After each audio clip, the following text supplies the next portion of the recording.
Assalomu alaykum. Aka, yaxshimisiz? Charchamayapsizmi? Bitta qarz daftarini olishning iloji bormi? Bormi shunaqa daftar sizda? Hozir bunday qilamiz aka.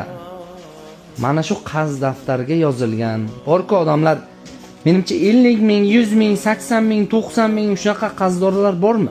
Bor. Ana shularni oching. Bitta ruchka ham olasiz. Mayda go'sht olganlarni o'chiring ana shuni. Shoshmang, men hisoblab ketaman. 90 ming so'm. Mana bu ham 90. O'chiring buni ham. 70 ming so'mligi bor. Buni ham o'chiring. 50 ming so'm. Buni ham o'chiring. 80 ming so'm. Lekin odamlar majbur, sharoit yo'qolyapti-da. Vaqtim. Mana bu ham 120 ming so'm. O'chiring ana shuni. O'chir. 90 ming so'm. Buni ham o'chiring. Ekanda bu yangi daftar ekanda. Ha. Shuning uchun ham kam ekanda.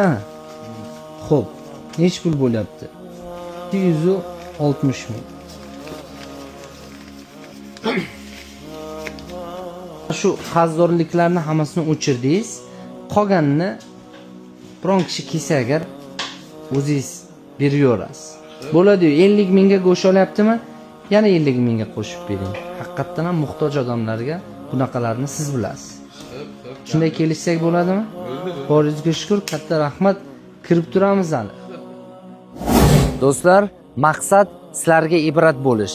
Biz qilgan 1 million ehson hech nima emas. Kuch birlikda. Aynan shu videoni ko'pchilik ko'rib, mahalladagi qassobxonaga kirib, muhtoj odamlarning qarzlarini o'chirsalar, juda ham katta gap bo'ladi. Biz sizga ishonamiz. Biz faqat sizlarga yaxshi narsalarni ko'rsatishga harakat qilamiz. Hammaga rahmat.